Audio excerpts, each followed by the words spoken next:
Siyəzən rayon İcra Hakimiyyəti, Azərbaycan Milli Elmlər Akademiyasının Ədəbiyyat İnstitutu, Milli Məclisin Elm və Təhsil Komitəsi və Quba-Xaçmaz Regional Təhsil İdarəsinin birgə təşkilatçılığı ilə məktəb, elm və ədəbiyyat mövzusunda konfrans keçirilib. İştirakçılar məktəblilər tərəfindən uşaq ədəbiyyatının tanınan nümayəndələrinin əsərləri əsasında hazırlanan səhnəcikləri izləyiblər.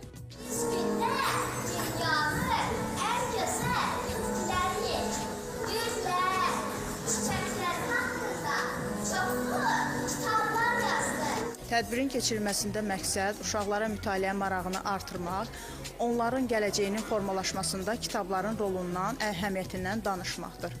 Ümid var ki, bu tədbirdə uşaqların öyrəndikləri, eşitdikləri, onların gələcək həyatında uğurlu bir yolun çizilməsində istiqamət, örnək olacaqdır.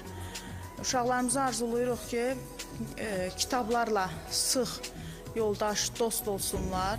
Çünki gələcəyə gedən yol kitabdan keçir.